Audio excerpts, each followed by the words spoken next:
সর্বাত্মক সহযোগিতা পাবো আর কি। অবশ্যই থ্যাংক ইউ। Thank you.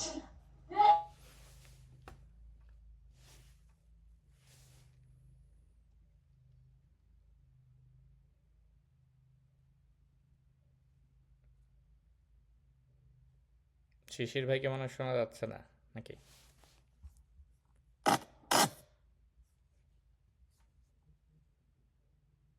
আমাকে শুনতে পাচ্ছেন আপনারা?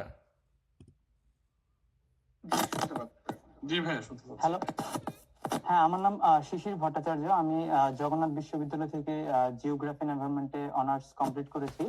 এখন বর্তমানে আমি হচ্ছে মাস্টার্স করতেছি সেম সাবজেক্ট সেম ইউনিভার্সিটিতে।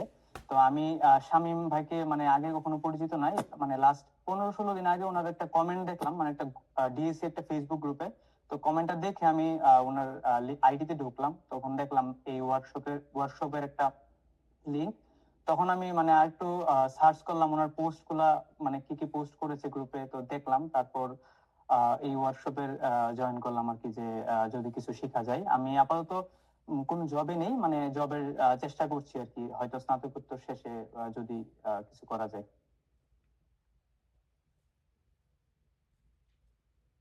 আর কেউ? আমি মনে হয় মিস করছি, সরি, আমার একটা ফোন আসছিল। আচ্ছা আমার নাম হচ্ছে নাজমুল হাসান। আহ, আমি হচ্ছে কুমিল্লা ইউনিভার্সিটি থেকে পড়াশোনা শেষ করলাম, ব্যাচেলর মাস্টার্স আর্কিওলজি থেকে। এখন হচ্ছে একটা ব্যাংকে জব করছি, পাশাপাশি হচ্ছে আমরা কয়েকজন মিলে আমরা একটা রিসার্চ ল্যাব কন্টিনিউ করছি। আমাদের ল্যাবের নাম হচ্ছে আমটাই ডিজিটাল আর্কিওলজি ল্যাব। আমরা ট্রাই করছি হচ্ছে আর্কিওলজির সাথে আর্টিফিশিয়াল ইন্টেলিজেন্স কিংবা হচ্ছে অন্যান্য আদার্স যে টুলস গুলো আছে, এটার কোলাবোরেশন করে কিভাবে আমাদের হেরিটেজ গুলোকে সেফ গার্ডেনিং করা যায় বা প্রোটেক্ট করা যায়, সেটা আমরা একদম ইনিশিয়ালি জাস্ট শুরু করলাম আর কি। আর আপনার সাথে পরিচয় হচ্ছে আমার মনে হয় 6-7 ইয়ার্স মনে হয়। আমি হচ্ছে ফেসবুকের থ্রুতে গ্রুপে হচ্ছে কোনো হেল্প চাইলে তখন আপনার একটা কোনো একটা হেল্পে আপনি আমাকে পরামর্শ দিয়েছিলেন ফেসবুক গ্রুপে। এরপর থেকে আপনাকে ফলো করি, বাট মাঝখানে একটু গ্যাপ ছিল, যেহেতু মানে একটা স্ক্যাটার ওয়েতে আমাদের, আমি ব্যাচেলর শেষ করলাম, করোনা টরোনা সব মিলে যোগাযোগ ছিল না। বাট বেশ কিছুদিন আগে হুট করে দেখলাম যে হচ্ছে আপনি হচ্ছে ওই যে যারা ইউএসএ যাচ্ছে তাদের ইন্টারভিউ নিয়ে একটু হেল্প করছিলেন আর কি। সেখানে আবার অ্যাগেইন নতুন করে পরিচয় হলো যে আপনার ওই যে মানুষকে সহযোগিতা করার যে মন মানসিকতাটা এখনো আছে, এটা দেখলাম আর কি।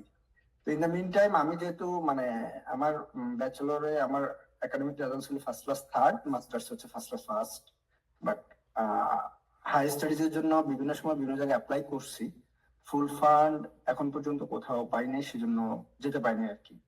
এইবার হচ্ছে ট্রাই করছিলাম, সে জায়গায় আমার কাছে মনে হচ্ছে যে আপনার কাছ থেকে বিশেষ করে এসওপি প্লাস সিভি, যেটা প্রফেসর অ্যাপ্লাই করার জন্য যেটা লাগে, এই জায়গাগুলোতে হয়তো কিছু হেল্প নিতে পারবো এই ওয়ার্কশপ থ্রুতে। পাশাপাশি যেহেতু একটা লম্বা সময় ধরে আপনাকে আমি আসলে একজন মানুষ এরকম চিনি যে কোনো প্রয়োজনে আপনাকে যদি কোনো কিছু আস্ক করি, আপনার নলেজে থাকলে আপনি হেল্প করেন, হেল্প করার মানসিকতাটা আমি অনেক আগে থেকে আপনার মধ্যে দেখছি। সেই জন্য জাস্ট চিন্তা করলাম, আচ্ছা ঠিক আছে, কানেক্ট হই, আমার হাই স্টাডিজে আমাকে একটু স্মুথ করতে পারবে আর কি, বা হেল্প করতে পারবে। সেই জন্যই মূলত এই ওয়ার্কশপে জয়েন করা আর কি। এই, থ্যাংক ইউ। Thank you.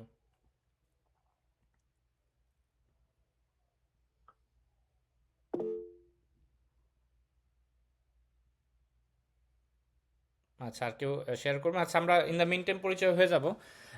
যেহেতু রাতের বেলা, আমার জন্য সমস্যা নেই কারণ আমাদের এখানে দিন, বাট আপনাদের এখানে রাত, অলরেডি রাত 10:30 বাজে।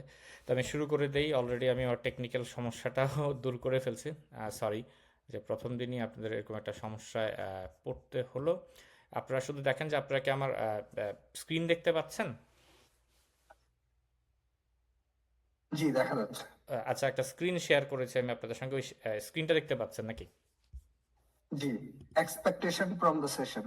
আচ্ছা, session kick, career kick start. আমি হ্যাঁ, এখন দেখেন স্ক্রিন, মানে এখন দেখতে পাচ্ছেন ঠিক না? Okay, so thank you very much for joining. মোটামুটি এই সেশনটা এখান থেকে হয়ে গেছে। এক্সপেকটেশনটা হচ্ছে আপনার এখানটাতে আপনারা, আপনাদের মনে আছে আমরা যখন শুরু করি তখন আমি যে কাজটা করেছিলাম যে আমি আপনাদের কাছে একটা কোয়েশ্চেনারি পাঠিয়েছিলাম যেখানটাতে আপনারা কয়েক ধরনের কোয়েশ্চেন আনসার দিয়েছিলেন। কিছু আনসার ছিল পিক করার মতো, আর কিছু আনসার ছিল যেটা হচ্ছে আপনারা লিখেছেন। যে আমি লিখেছিলাম যে এই সেশন থেকে আপনাদের এক্সপেকটেশন কি, বা বর্তমানে আপনার সবচেয়ে বড় চ্যালেঞ্জটা কি। এটা কেন? কারণ এটা বোঝার জন্য যে আসলে আপনাদের প্রয়োজনটা এখানে কি। কারণ আমার এখানটায় প্রয়োজন বা এক এক মানুষের প্রয়োজনটা এক এক রকম, সব কিছু চেঞ্জ হবে। সো এটা হচ্ছে আপনাদের কথা যে বলাগুলা, এগুলাকে আমি একটু ওয়ার্ড ক্লাউডে নিয়ে আসার চেষ্টা করছি যে দেখার জন্য।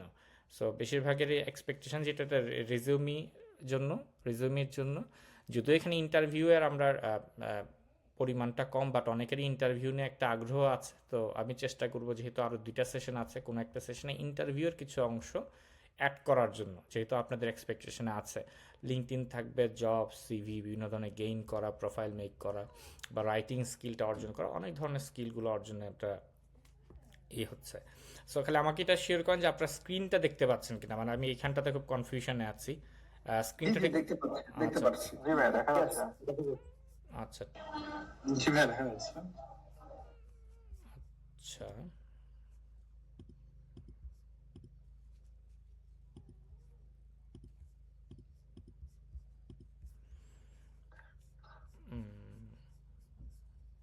আমি আবার একটা স্ক্রিনে একটা, আমার এখান থেকে আমি একটা টেকনিক্যাল সমস্যা ফেস করছিলাম, এই জন্য আমি বারবার জিজ্ঞেস করছিলাম আপনাদের। মানে আমার এখান থেকে মনে হচ্ছিল যে দেখা যাচ্ছে না।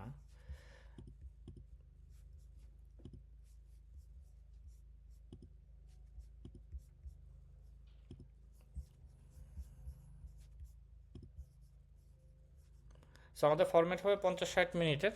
সেখানটাতে আমরা ডিসকাশন, আজকে অলরেডি আমাদের ডিসকাশনটাই বেশি হয়ে গেছে, মানে যে 20-30 মিনিটের কোয়েশ্চেন আনসার সেশনটা ধর আমাদের আগেই হয়ে গেছে, এখানটাতে আমরা হয়তো একটা পরিচয় হয়ে গেছি।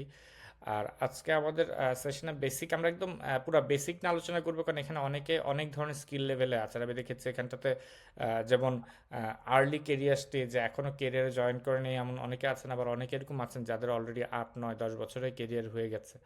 সো দেখা যাচ্ছে যেহেতু ডিফারেন্ট স্কিল লেভেলের অনেকেই আছেন, তাই আমি চেষ্টা করবো যাতে সবাইকে নিয়ে আর কি করা যায় এরকম কোনো কিছু একটা করার জন্য আর কি। সো আজকে আমাদের কী কী থাকবে, যে পারপাসটা একটু কিছু সাধারণ আলোচনা, পারপাসটাতেও আমরা কিছু চেষ্টা করবো যে কিছু ইনফরমেশন দেওয়ার।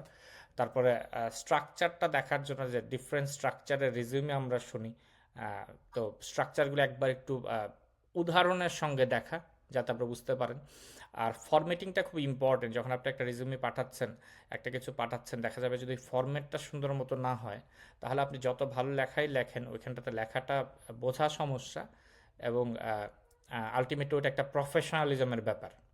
আর কিছু কমন মিস্টেক অ্যাভয়েড করা, কারণ দেখা যাবে আপনি খুব ভালো একজন ক্যান্ডিডেট, বাট আপনি প্রথমেই দেখিয়ে দিলেন যে আপনি একটা বোকামি করে ফেলেন, একটা কিছু কমন মিস্টেক করি, কমন মিস্টেকগুলো আমরা করব না। তারপরে রেজিউমি সেকশনগুলো আছে, হেডার আছে, সামারি আছে। হেডার মানে হচ্ছে একটা ফার্স্ট ইমপ্রেশন, মানে আপনার নাম থাকে, আপনার ইমেল আছে, এগুলো আমরা একটু পর বিস্তারিত যাব। সামারিতে যাব, সামারিটা খুবই ইম্পর্টেন্ট আমি মনে করি, যেটা আমাদের এখানে আমরা সবচেয়ে কম গুরুত্ব দিই সামারির সেকশনটাতে। এটার গুরুত্বটা আমি একটু পরে বলছি। এডুকেশন আছে, এক্সপিরিয়েন্স আছে, ট্রেনিং আছে, আর একটা ছোট্ট হোমওয়ার্ক আছে যেটা আপনার হোমে করে রাখবেন, কারণ আমরা দেখা যাবে দ্বিতীয় সেশনটার পরে আমরা নিজেরা একটা পুরো রেজিউমি তৈরি করার মতো অবস্থায় চলে আসব। আমি যখন এই প্রোগ্রামটা শুরু করি, তখন আমি একটা কথাই বলেছিলাম যে একজনকে সরাসরি একটা টেমপ্লেট ধরিয়ে দেওয়া খুব ইজি। একটা টেমপ্লেট ধরিয়ে দিলাম, আপনি এভাবে করেন, কিন্তু ওটাতে কি হবে যে আপনি একটা টেমপ্লেটের মধ্যে আবদ্ধ থাকবেন। আমি চাচ্ছিলাম যে আপনারা যাতে শেখেন, এবং আপনারা শিখলে যেটা সুবিধা হবে, আপনি যে কোনো সময় কাউকে শেখাতেও পারবেন। এটা হচ্ছে একটা বড় সুবিধা। সো আমরা টেমপ্লেটের মধ্যে আবদ্ধ না থেকে আমরা শিখবো যে পুরো প্রসেসটা কি, বিল্ডিং ব্লকগুলোকে। রিজিউমি মেকিং কিন্তু খুব টাফ একটা বিষয় না। যদি একজন মানুষ 6 থেকে 7টা দিন সময় দেয়, 6 থেকে 7টা দিন যদি কেউ সময় দেয়, তাহলে মোটামুটি সে তার লেভেলের রিজিউমি তৈরি করার জন্য এক্সপার্ট হয়ে যাবে। এর বেশি সময় আসলে লাগে না। তারপর আমরা খুব ভয় পাই এই জিনিসটাকে। সো একটা কমন মিস্টেক থাকে, বা এই জিনিসটাকে আমরা খুব বড় করে দেখি। বড় করে দেখার কিছু না, রেজিউমি ভার্সেস সিভি। সিভি মানে সংক্ষেপ হচ্ছে কারিকুলাম ভিটে, যেভাবে আপনি উচ্চারণ করেন, ভাইটে উচ্চারণ করেন, ভিটে উচ্চারণ করে।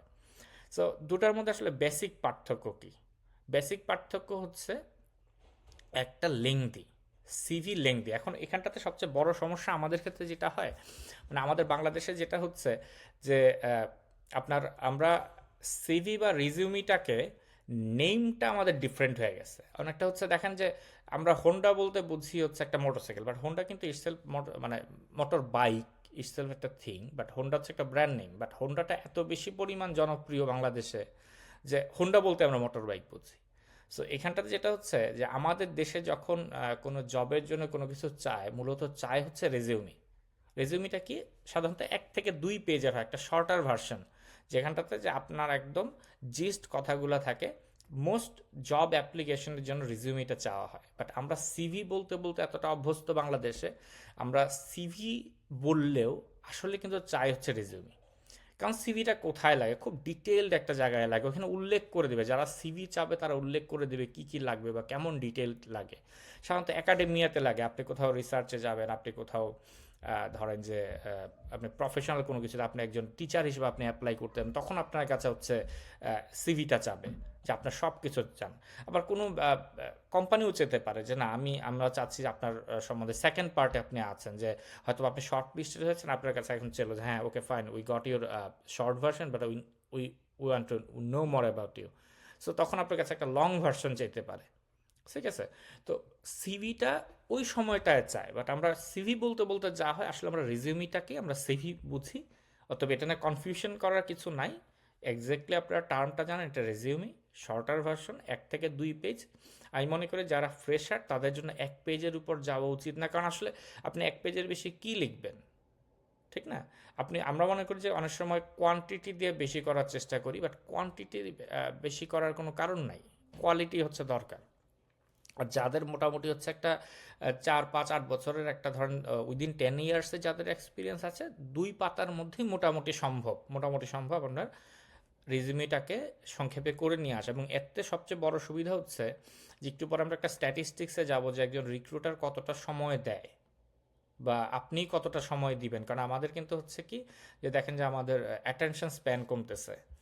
সো এই জায়গাটায় যদি আমরা যাই, তারপর দেখেন যে আমরা আসি যে রিজিউমি কত রকম হতে পারে, এই 4টার বাহিরেও আরও রকম আছে, এটা হচ্ছে একদম সবচেয়ে মোস্ট কমন নেম। আপনারা অনেকে শুনে থাকবেন chronological resume, functional resume, combination resume, targeted resume. So এগুলা কোনো অ্যাপ্লিকেশনের সময় কোনো এমপ্লয়ি আপনাকে বলে দিবে না যে আমি তোমার কাছে ফাংশনাল রিজিউমি চাচ্ছি, আমি তোমার কাছে টার্গেটেড রিজিউমি চাচ্ছি। এটা হচ্ছে আপনাকে বুঝে নিতে হবে যে আপনি কোন ধরনের রিজিউমিটা কোথায় ইউজ করুন। একটু পরে আমি কিছু উদাহরণ দিব যে একই রিজিউমি কিভাবে 4 রকমের হতে পারে। শুধু দেখবেন যে মিক্স অ্যান্ড ম্যাচ হচ্ছে, কিছু কিছু জায়গায় এমফেসিস ডিফারেন্ট হচ্ছে, এইভাবে করে চেঞ্জ হবে। এর বাহিরেও আরও কিছু রেজিউমে আছে, বিশেষ করে যারা ক্রিয়েটিভ লাইনে আছেন তারা ওই রেজিউমিগুলো ফলো করেন। যেমন আপনার বর্তমানে এক ধরনের চলছে, মানে খুব ইন্টারনেট সেন্সেশন, সেটাকে আমরা বলবো হচ্ছে আপনার ইনফোগ্রাফিক রেজিউমি।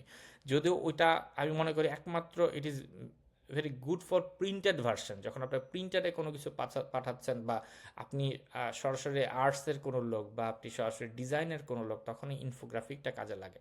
বাট আমি মনে করি যে ওটা খুব ভেরি আমি বলবো আনসেফ, কারণ একে তো ওটা কম্পিউটার পড়তে পারে না। একটু পরে আমরা একটা সময় আমরা এটিএস নামক একটা জিনিস পড়বো, সেটা হচ্ছে অ্যাপ্লিক্যান্ট ট্র্যাকিং সিস্টেম। সো এটা একে তো কম্পিউটার পড়তে পারে না, দ্বিতীয়ত ওটার মাধ্যমে হচ্ছে আপনার অনেক কিছু জানা যায় না। দেখতে খুব সুন্দর লাগে, কিন্তু আসলে কাজের না। সো আমরা একটু দেখে নিই যে আমরা যে ক্রনোলজিক্যাল বললাম, ফাংশনাল বললাম, কম্বিনেশন বললাম এবং টার্গেটেড বললাম, এটা কেমন হতে পারে। আপনাকে কিন্তু একটা জিনিস মনে রাখতে হবে, টপ টিপস, এখানে আপনাকে কোনো সময় এমপ্লয়ার বলে দিবে না যে আমি কোন ধরনের রেজিউমি চাচ্ছি, কিন্তু আপনাকে বুঝে নিতে হবে যে আপনি কোন ধরনের রেজিউমি দিয়ে আপনি হচ্ছে অ্যাপ্লাইটা করবেন।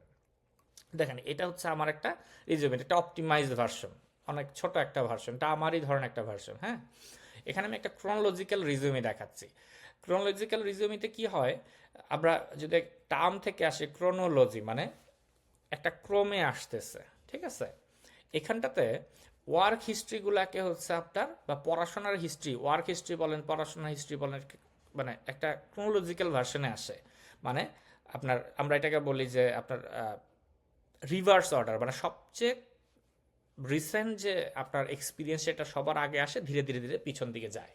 সো দেখা যায় অনেকেই 8-10 বছর পর্যন্ত উল্লেখ করে, বা অনেকে আছে এখানটাতে ব্যাপার আছে যে আপনি 25 বছরের একজন, সে তো 25 বছরের সব কিছু উল্লেখ করবে না।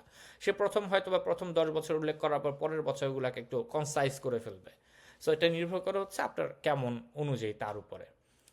আর আর এটা হচ্ছে যাদের একটা স্টিডি কেরিয়ার প্রোগ্রেস আছে, যেহেতু আপনি ক্রনোলজি মেনটেন করবেন, ধরুন আপনার এমন হচ্ছে যে আপনি প্রথমে 3টা বছর জবে ছিলেন, তারপরে 3টা বছর আপনি হয়তোবা দেখা গেল একজন হোম মেকার, তিনি হয়তোবা প্রথম 3টা বছর জবে ছিলেন, তারপরে তার ফ্যামিলির কারণে ওনাকে জবটা ছেড়ে দিতে হচ্ছে, হয়তোবা উনি তখন ফ্যামিলি দেখছেন, ফ্যামিলি দেখার পর 4 বছর পর সিদ্ধান্ত নিলেন যে উনি আবার জবে আসবেন। সো দেখা যাচ্ছে একটা গ্যাপ আছে এখানে, ক্রোনোলজিক্যালি আসলে গ্যাপ থাকে না, বা গ্যাপটা বোঝা যায় যেহেতু আমরা একটা বছর উল্লেখ করে করে যেতে থাকি। সো যাদের একটা স্টিডি কেরিয়ার প্রোগ্রেস আছে, বা দেখা যায় যে একটা ক্রোনোলজি আছে, তারা এখানটায় আসে। যেমন দেখেন এখানে শুরু হয়েছে কি দিয়ে, যেমন প্রথমে আমার নাম আছে, একটা অ্যাড্রেস, একটা সংক্ষেপে একটা আছে, ফোন নাম্বার আছে, একটা লিঙ্কডইনের প্রোফাইল আছে, এই সেকশনটাকে আমরা বলি হচ্ছে হেডার সেকশন। তারপর একটা প্রফেশনাল সামারি আছে, মানে 1-2 লাইনে সংক্ষেপে আমি কি, এটা আছে। তারপরে এই জায়গাটাতে আমি মূলত আসলে এডুকেশন পারপাসে তৈরি করা ছিল আমার এটা, তাই এডুকেশনটা প্রথমে এসছে। এই রিজুমিটা আমি ইউজ করেছিলাম আমার এইখানটাতে একটা এডুকেশন ফেয়ারে দেওয়ার জন্য আমার ভার্সিটির এখানে। সো এখানটাতে আমার এডুকেশনটা ইম্পর্টেন্ট ছিল, কারণ এখন আমি জবে নাই, কারণ আমি এখন জবে নাই, আমি এখন পড়াশোনা করছি, মানে আমার এডুকেশনটা এখন আগে চলে আসছে। তাই আমি এডুকেশন দিয়ে শুরু করেছি।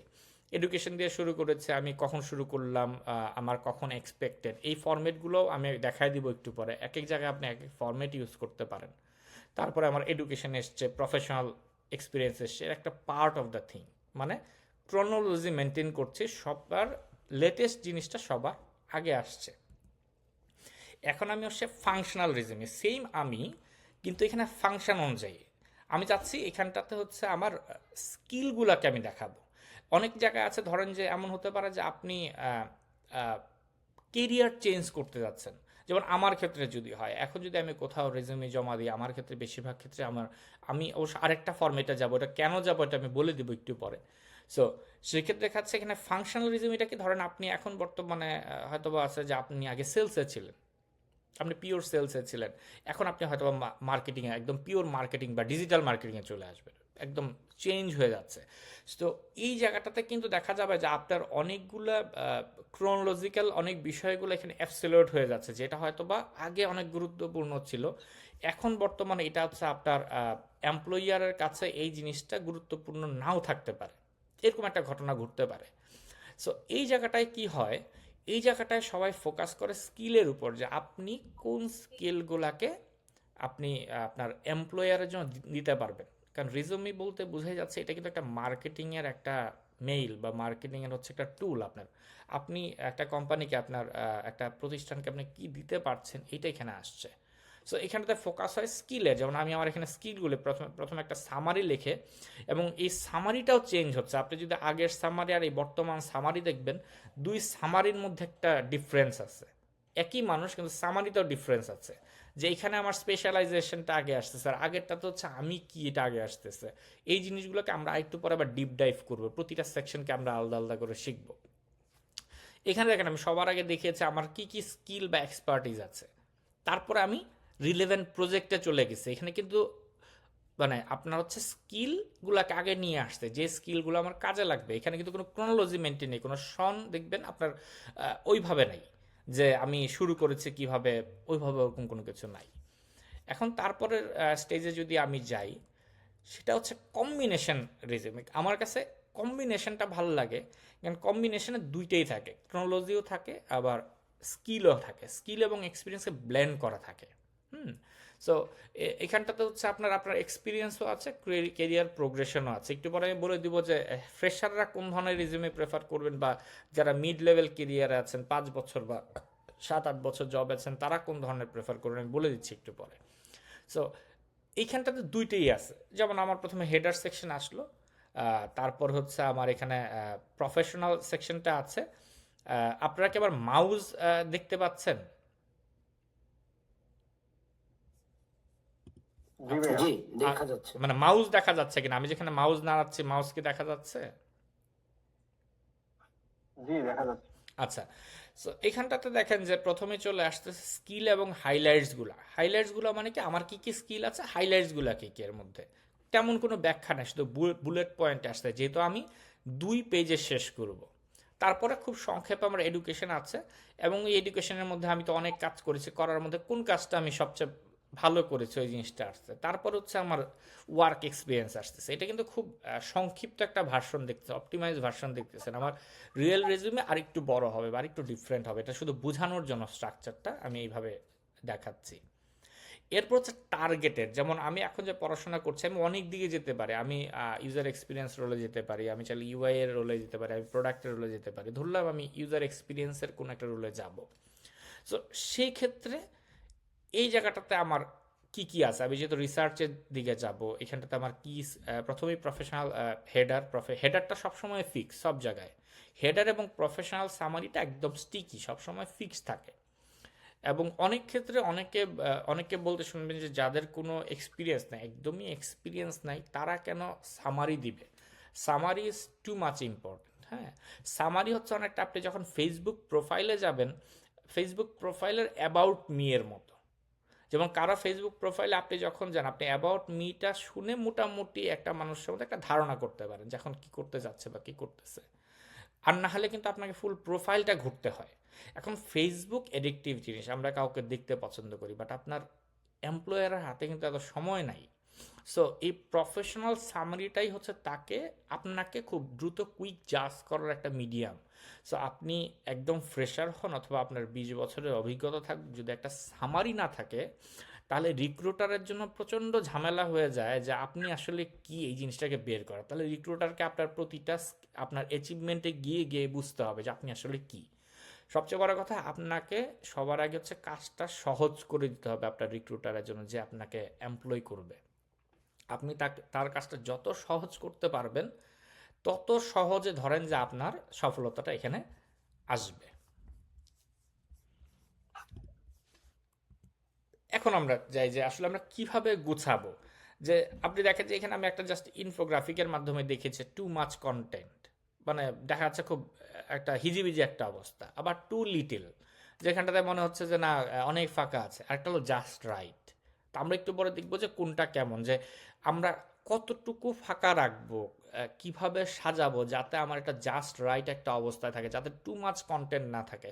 আমার মনে আছে আমি আমার জীবনের প্রথম রিজিউমে আমি দেখতেছিলাম আপনাদের যখন এটা শুরু করি, আমি আমার সবচেয়ে পুরাতন মেইল আমি ইউজ করতাম আগে ইয়াহুতে ঢুকে আমি দেখতেছিলাম যে আমি আমার সবচেয়ে পুরাতন রেজুমি দেখতেছিলাম। আমার মনে আছে আমার ওইটা দেখে আবার খুব মজাও লাগছে, যে আমার মনে আছে আমি 1 পেজে আটানোর জন্য ধরেন সব ধরনের উপরে শুধুমাত্র কোনোভাবে উপরে এবং বাম পাশে কোনোভাবে একটা ছোট একটা হচ্ছে আপনার মার্জিন রেখে আর কোনো মার্জিন রাখি নেই, মানে যতটা ছোট লেখা করা যায়, মানে যত আছে 5-এ ট্যালেন্ট পোলে বৃত্তি পাইছি, 10-এ জিপিএ পাস পাইছি, সব কিছু মিলে একটা আমি রিজুমে বানাইছিলাম। এবং আমি এখন নিজে পড়তে গেলে বুঝি যে এই জিনিসটা আসলে কেউ পড়বে না, বর্ডারই নাই রিজুমের মধ্যে, বুঝতে পারছেন? সো এটা বলি যে একটা রিসার্চ শো করে যে সাধারণত এভারেজে 6 সেকেন্ড, অনেকে বলে যে না আমি তো আরও বেশি সময় দিই, বাট রিসেন্টলি এই জিনিসটা করার জন্য আপনাদের এই সেশন হওয়ার আগে আমি হচ্ছে আমার আগের কোম্পানির যে এইচআর ম্যানেজার, যার ধরনের এক্সপিরিয়েন্স 13 বছর, 19 বছর, আমারই তো প্রায় 13 বছর হয়ে গেল, 19 বছর এক্সপিরিয়েন্স, এরকম ধরনের প্রায় 4-5 জনের সঙ্গে কথা বলছি যাদের এক্সপিরিয়েন্সকে একত্র করলে প্রায় 100 ইয়ার্সের সমান হয়। তাদের কাছে বিভিন্ন কোয়েশ্চেন রেখেছিলাম যে আসলে ভাইয়া কী করা যায় বা আপনারা কিভাবে গুরুত্ব দেন।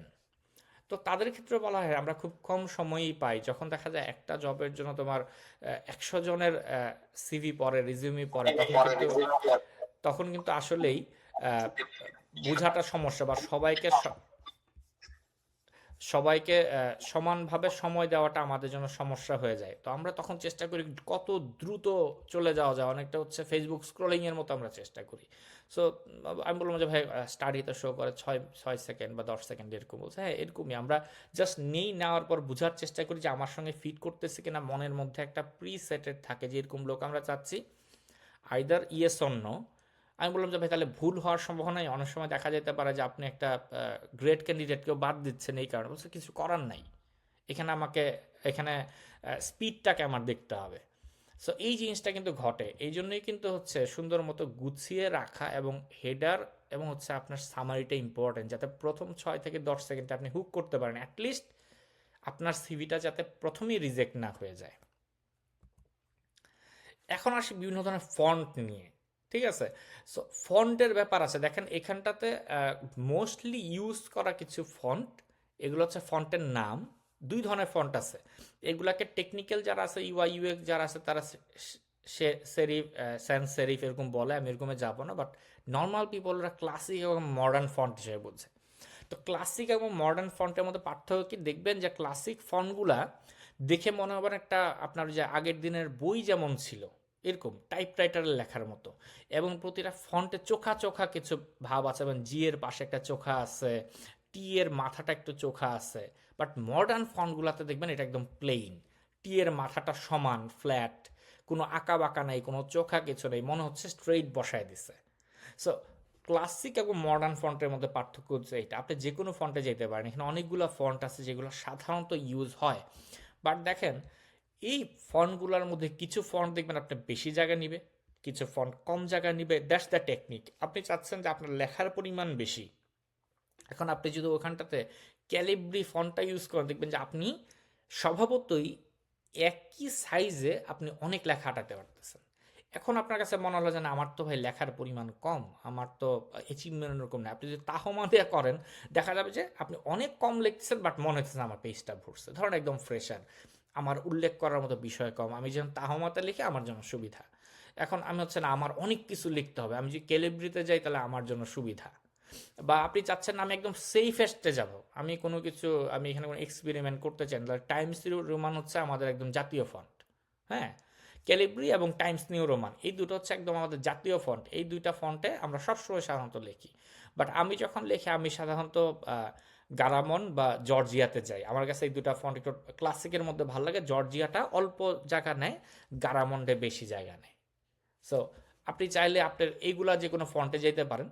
বা সাধারণত আসলে ফন্ট বোঝার উপায় হচ্ছে, আপনি যখন একটা ফন্ট লিখবেন, লেখার পর প্রিন্ট করার পর আসলে বুঝবেন কেমন দেখা যায়, কতটা লেজিবল। লেজিবল মানে হচ্ছে আপনি কতটা বুঝতে পারছেন, পড়তে কতটা সহজ হচ্ছে।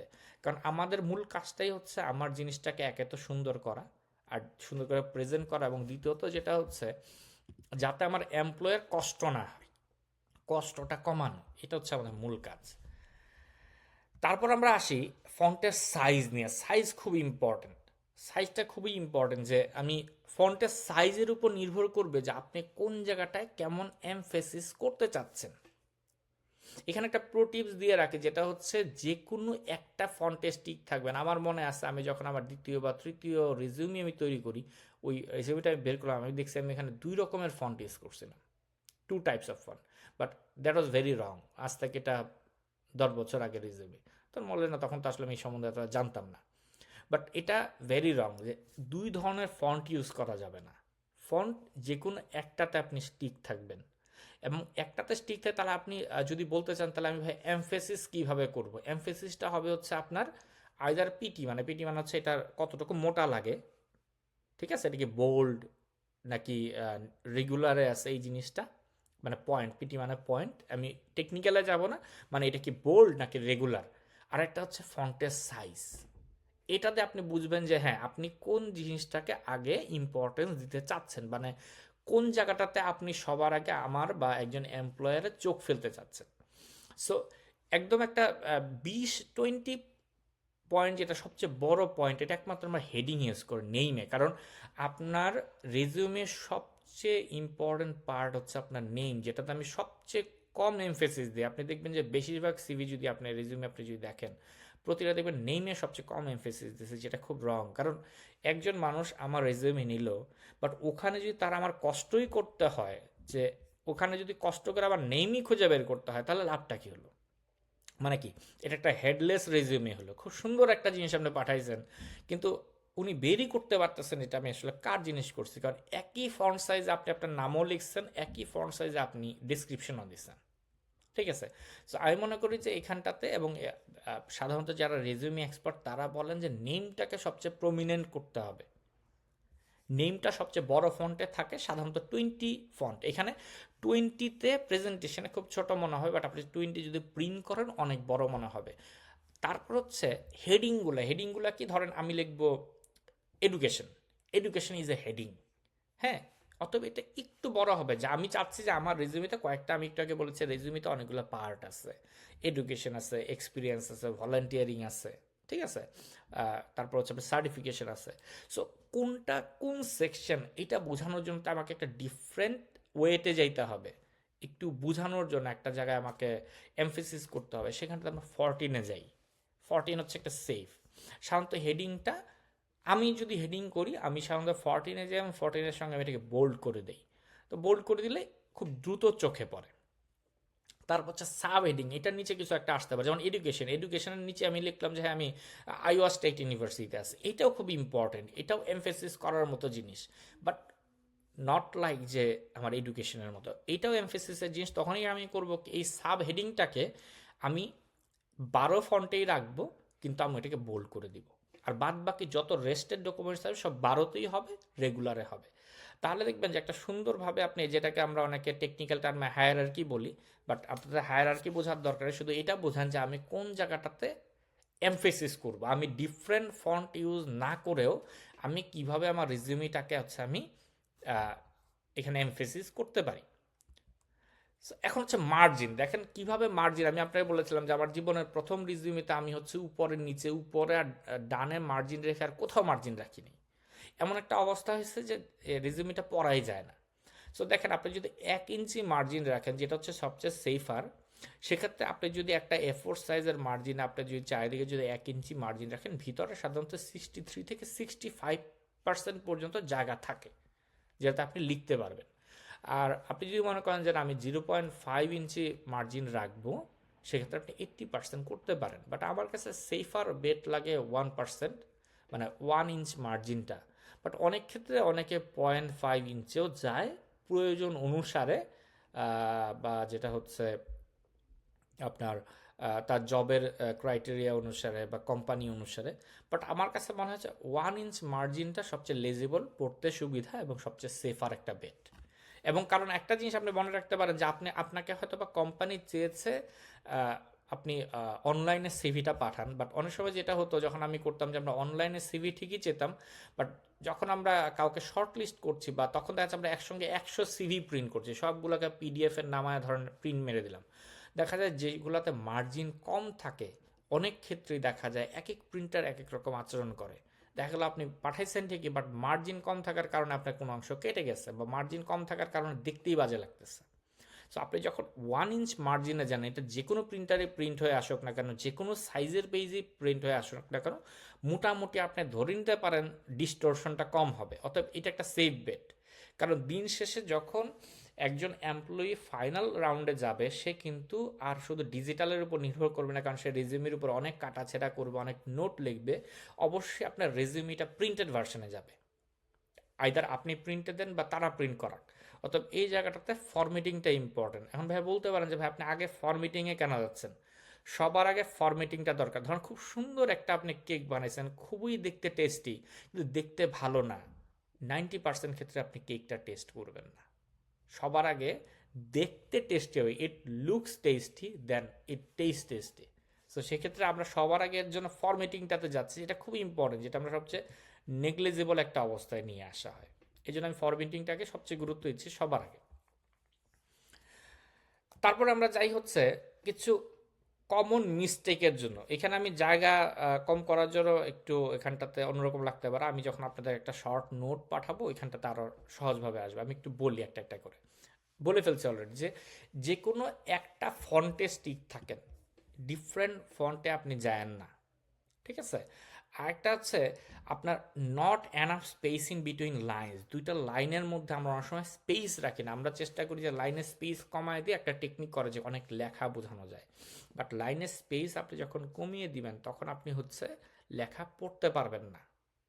যেমন দেখেন যে আগের চেয়ে এটাতে কিন্তু লাইনের স্পেস কমন, তাই পড়তে একটু হলেও কষ্ট হবে। যেহেতু আমি পড়বো তাই হচ্ছে বা আমি আপনাদের সঙ্গে এই স্লাইডটা ওইভাবে শেয়ার করছি না বলে আমি এরকম করছি, বাট আমি যদি এটাকে ধরেন যে কোনো একটা জায়গায় সরাসরি বোর্ডে প্রেজেন্টেশন দিতাম, আমি অবশ্যই এটার মধ্যে স্পেসিংটা আরও বেশি রাখতাম। এখানে 1 লাইন স্পেসিং আছে, সেটাকে আমি অ্যাটলিস্ট 1.5 বা 1.15-এ নিয়ে যেতাম। এই স্পেসিংটা আমরা একটা লাইভ একটা রেজিউমে আমরা দেখাবো, ওই সময় দেখাবো কীভাবে স্পেসিংগুলো করতে পারেন। আপনি মাইক্রোসফট ওয়ার্ডে করেন বা আপনি হচ্ছে গুগল ডকে করেন, সব জায়গায় এই অপশনগুলো আছে, কোনো সমস্যা নেই। তা হচ্ছে ইউজিং কালার, রেজিউমে হবে একদম black and white, no colour, কোনো কালার ইউজ করা যাবে না। হ্যাঁ, কারণ ধরেন আপনি রেজিউমে বানালেন, আপনি চিন্তা করুন আচ্ছা ঠিক আছে আমি তাহলে আমার নামটাকে নীল করি, আমার এক্সপিরিয়েন্স তো খুব ভালো, এক্সপিরিয়েন্সটাকে আমি লাল করে দিই বা অন্য একটা কালার ইউজ করি। এই জিনিসটা যখন প্রিন্টে যাবে, একে তো এটা প্রিন্টারের কারণে দেখবেন যে নষ্ট হয়ে গেছে, আরেকটা জিনিস সমস্যা হবে, সেটা হচ্ছে কালার রেজিউমে কিন্তু এটা দেখতে ভাল লাগে না, প্লাস এটা লেজিবল না। আপনাকে মনে রাখতে হবে যে আপনি সৌন্দর্যের জন্য না, আপনি এখানে দিচ্ছেন হচ্ছে আপনার ইনফরমেশনগুলো দেওয়ার জন্য। আপনার রেজিউমে হচ্ছে আপনার একটা মার্কেটিং লেটার, সেখানে কোনো ধরনের কোনো কালার ইউজ করবেন না। So safe bet is black and white, সাদা কাগজ কালো কালি। ইভেন আপনি যখন পিডিএফেও পাঠাবেন, পিডিএফেও হোয়াইট, তো অবশ্যই আমরা সবসময় হোয়াইট নিয়েই কাজ করি, আর যেটা হচ্ছে ব্ল্যাক ফন্ট, কোনো ধরনের কোনো কালার চেঞ্জ করা যাবে না। আমার মনে আছে আমি আমার কোনো একটা রেজিউমেতে আমি একটা কাজ করছিলাম, সেটা হচ্ছে আমি আমার কোনো ফন্টে আমি কালার চেঞ্জ করে গ্রে করে দিয়েছিলাম কোনো একটা জায়গায়। আমার কাছে মনে হচ্ছিল গ্রে করলে হয়তো বা হচ্ছে আপনার ওই একটু ভালো মতো চোখে আসবে। That was a common resume mistake I made, হয়তো বা এটা আরও 5-7 বছর আগে। এটা আমি কেন শেয়ার করছি, মানে এই জিনিসগুলো জীবন থেকে নেওয়া, এই ভুলগুলো আমি করছি, এগুলো করেন না। তারপর হচ্ছে ইউজিং ফটো, পৃথিবীর কোনো দেশেই ফটো ইউজ করতে হয় না, কারণ আপনি একটা জিনিস দেখেন যে আপনি তো ভাই এখানে মডেলিং করতে যাচ্ছেন না। আমি যদি এমন হতো আমি ক্রিয়েটিভ ইন্ডাস্ট্রিতে যাচ্ছি, আমি এখানে মডেলিং করবো, আমি এখানে সিনেমা করব, আমি এখানে খবর পড়বো, okay fine, then they can ask for my photos, যে আমি দেখতে আসলে কেমন, ওইখানটাতে আমার দেখাটা, আমার লুকটা ইম্পর্টেন্ট। আমি কি পারি তার চেয়ে দরকার হচ্ছে আমার দেখাটা হচ্ছে ইম্পর্টেন্ট। সো দেখাটা ইম্পর্টেন্ট না, অর্থাৎ ফটো অ্যাটাচ করবেন না আনলেস এমপ্লয়ার যদি এক্সপ্লিসিটলি না চায়। বাংলাদেশে চায়, বাট বিদেশে লিগেলি তারা চাইতে পারে না, কারণ এটাকে খুব একটা কি বলবো, মানে শুধুমাত্র হচ্ছে নির্দিষ্ট জব ব্যতি রেখে, যখন একটা জব থাকবে তারা আপনার কাছে ছবি কিভাবে যাবে, তারা তখন বলবে তোমার একটা পোর্টফোলিও পাঠাও, ছবির পোর্টফোলিও দেখা যাবে আপনি ডিফারেন্টভাবে ছবি তুলছেন 8-10টা, ওইটা তারা নিবে, তারা আপনার রিজিউমিও নিবে, ওইটা আলাদা করে চেয়ে নিবে। কিন্তু কোনো সময় রিজিউমির মধ্যে ছবি চাবে না, শুধুমাত্র বাংলাদেশের মতো দেশ বা ইন্ডিয়াতেও হয়তো বা আছে, এটা চায়, বাট আপনি নর্মালি কোনো সময় এটা রাখবেন না, এটা রাখা উচিত না, এবং লিগালি বাইন্ডিং বলে কোনো সময় ছবি ইউজ না করার জন্য। ছবি দেখে আমার কাছে মনে হতে পারছে ঠিক আছে এই জিনিসটা লোকটা দেখতে ভালো লাগছে, আমি রেখে দিই, এটা হয়, ইটস ভেরি কমন। সো সেক্ষেত্রে ছবি আমরা ইউজ করবো না আনলেস এমপ্লয়ার যদি চায় যে হ্যাঁ তোমার ছবিটা আমার দরকার, চাইতে পারে, এখন বলার কিছু নেই। এমপ্লয়ার যদি চায় আপনি কী বলবেন, তখন আপনি একটা ছবি দিলেও দিতে পারেন, বাট সাধারণত থাকবে না। তারপর হচ্ছে টেবিল ইউজ করবেন না। আমার মনে আছে আমি আমার রিজিউমিতে আমার জীবনে প্রথম 4-5টা রিজিউমিতে আমি টেবিল ইউজ করছি, ধুমায় আমি টেবিল ইউজ করতাম, কোথা থেকে পাস করছি, আমার সাবজেক্টের নাম কি, তারপর হচ্ছে সিজিপিএ কত মধ্যে কত, সব আমি টেবিলে লিখতাম। বাট টেবিলটা ইউজ করবেন না, কারণ টেবিলটা একে তো দেখতে ভাল লাগে না, আর দ্বিতীয়ত যেটা হচ্ছে টেবিল হচ্ছে কম্পিউটার পড়তে পারে না। বিষয়টা হচ্ছে কি দেখেন, আপনি যখন বর্তমান রেজিউমি নিচ্ছেন, মানুষের তো এত সময় নেই 500 রেজিউমি পড়বে। আপনি কোনো একটা সিস্টেমে বা বিডি জবসে বা কোথাও একটা সিভি আপলোড বা রেজিউমি আপলোড করছেন, এই জিনিসটা কিন্তু সবার আগে পড়তেছে ভাই কম্পিউটার বা একটা সিস্টেম পড়তেছে। সিস্টেম বলে রাখলাম হ্যাঁ আমি চাচ্ছি হচ্ছে জিপিএ 3.5, আমার দরকার হচ্ছে মার্কেটিংয়ের একটা ছেলে, আমার দরকার হচ্ছে তার এই গুণগুলা থাকবে, শেষ। আমি এটা বলে কম্পিউটারে একটা কমান্ড দিয়ে রাখলাম, সে করবে কি 500 সিভি থেকে খোঁজা শুরু করবে যে এই জিনিসগুলো কোথায় আছে। আপনি যখন কোনো জায়গায় কোনো টেবিল ইউজ করতেছেন, টেবিলগুলো সাধারণত হচ্ছে কম্পিউটার সিস্টেম পড়তে পারেন। আপনি বলতে পারেন ভাই এখন তো চ্যাট জিপিটির যুগ, কত ইজি। হ্যাঁ ঠিক আছে, চ্যাট জিপিটিতে 1টা 2টা 5টা পড়তে পারে, কিন্তু বর্তমানে যে সিস্টেমগুলি আছে ওরা কি এতটা আধুনিক না। ওরা এখনও ট্রেডিশনাল বা কনভেনশনাল সিস্টেম, ওইখানটাতে আপনার হচ্ছে টেবিল পড়তে পারবে না, তা টেবিল রাখবেন না, দরকার নাই কোনো টেবিল রাখার। তারপর হচ্ছে different formatting for heading, subheading এবং টেক্সট। একটু আগে যেটা আমরা আসলাম যে আপনার হেডিং, সাব হেডিং এবং টেক্সটগুলোতে সাধারণত আপনি এইখানটাতে আপনি টেকনিক ট্রিক্স খাটায় আপনি এমফেসিস করতে পারেন যে কোন জায়গাটা আপনি আপনার এমপ্লয়ারের চোখের সামনে নিয়ে আসতে চাচ্ছেন। এক, স্টিক করবেন সবসময় একই ফরম্যাটে যেতে, ফন্ট সাইজ একই থাকবে, ওয়েট নর্মাল, বোল্ড বা italic. Through out the resume আপনি যদি ধরেন যে আপনি হেডিং দিছেন, আপনার হেডিং হচ্ছে 14 ফন্টে আছে বোল্ডে, আপনার এডুকেশনের হেডিংও যেমন 14 ফন্ট বোল্ড থাকবে, আপনার এক্সপিরিয়েন্সের হেডিংও 14 ফন্ট বোল্ড থাকবে। আপনি মনে করতে পারেন না আমার এক্সপিরিয়েন্স ভাই খুব ভালো, এক্সপিরিয়েন্স আমি 16 করে দিব আর আমি ওইখানটাতে 14 রাখবো, না, এরকম করবেন না, একই থাকবে, যাতে আমি বুঝতে পারি যে দিস ইজ দ্য হেডিং। অনেকটা কালার কোডিং এর মতো, এখানে তো কালার কোডিং করা যাচ্ছে না, এখানটাতে আপনি করতেছেন কি, আপনি এখানটাতে হচ্ছে ডিফারেন্ট ধরনের ওয়েট এবং ফন্টের কারসাজিতে আপনি চেঞ্জ করতেছেন, বাট একই রকম রাখবেন যাই থাকে। অনেক সময় মনে থাকবে না, আপনি একটা কাগজে লিখে রাখবেন যে আমি ফন্ট ইউজ করতেছি ক্যালিব্রি, আবার আমার নেম বা আমার হচ্ছে হেডিংটা হচ্ছে 20 ফন্টে, পরে সবগুলো 14 আর হলো 12, এইভাবে আমি করব। তারপর হচ্ছে নো প্রপার মার্জিন, অনেক ক্ষেত্রে মার্জিন থাকে না, আমি বলছি কিভাবে আনসেভ হইতে পারে, আরেকজন প্রিন্ট করতে যেতে পারে বা পিডিএফে পড়তে লাগতে পারে। সো সেক্ষেত্রে দেখা যেতে পারে যে মনে করেন যে আপনি হয়তো বা একটা ডেস্কটপ ইউজ করতেছেন, ডেস্কটপের স্ক্রিন সাইজ মনে করেন 25 ইঞ্চি। সো 25 ইঞ্চিতে আপনি যখন লিখতেছেন এটা হচ্ছে এক সাইজ, আবার ধরেন আপনি মনে করেন একজন এমপ্লয়ারকে পাঠালেন, তার হয়তো বা সময় নাই, সে হয়তো বা খুব দৌড়ের মধ্যে আছে, সে মোবাইলে আপনার রেজিউমিটা দেখতেছে, মোবাইলে দেখতেছে সবচেয়ে ছোট সাইজ 6 বা 7 ইঞ্চিতে। সো আপনার যদি দেখা যায় যে ছোট ফন্ট, মানে এমনিতে ফন্ট ছোট হয়ে যাবে, দেখতে কষ্ট হবে, ওই জায়গায় যদি আবার না থাকে মার্জিন, ওইটা হয়ে যাবে আরও পেইনফুল একটা জিনিস। কারণ আপনাকে ধরে নিতে হবে যে আপনার এমপ্লয়ার বিভিন্ন স্টেটে থাকতে পারে, সে 50 ইঞ্চি স্ক্রিনেও আপনার রেজিউমিটা দেখতে পারে, আবার একটা ট্যাবের মধ্যে রেজিউমি দেখতে পারে যেটা 11 ইঞ্চি স্ক্রিনের। অতএব এমন কিছু একটা করতে হবে যেটা সব কিছুতেই মোটামুটি খাপ খেয়ে যায় বা অ্যাডাপ্ট হয়, অ্যাডাপ্ট যাতে থাকে, যাতে প্রিন্ট করতে গেলেও সমস্যা না হয়।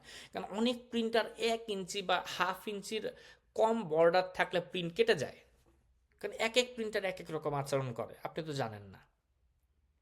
আরেকটা হচ্ছে সবচেয়ে কমন জিনিস, স্পেলিং অ্যান্ড গ্রামার মিস্টেক হইতেই পারে। কারণ অনেক ক্ষেত্রে দেখা যায় যে আপনার গ্রামারটা দেখা যায় না বা স্পেলিংটা অনেক সময় বোঝা যায় না। সেক্ষেত্রে আমি মনে করি যে সবচেয়ে ভালো হচ্ছে পিয়ার টু পিয়ার। যেমন আপনারা যেটা করবেন যে আপনারা একটা কিছু লেখার পরে আমরা একটা ফেসবুক গ্রুপ করবো, যেখানটাতে একটা ক্লোজ গ্রুপ, যেখানে আমরা একজন আরেকজনকে আমরা এখানে ফিডব্যাক দিব যে হ্যাঁ এটাই যে ভালো হয়েছে, এটা ভালো হয় নাই। কারণ কারণ দেখা যাচ্ছে আপনি একটা ফিডব্যাক পেলে যেটা হচ্ছে কি, অনেক সময় দেখা যায় আপনার চোখের কাছে মনে হইতে পারে এটা ঠিক আছে, বা আপনি হয়তো বা জানেনই না এটা ঠিক আছে, বাট এটা আসলে ভুল বা গ্রামাটিক্যালি মিস্টেকেন বা বর্তমানে এটা চলতেছে না, সেটা আপনি যখন একটা ফিডব্যাকে যাবেন তখন আপনি বুঝতে পারবেন।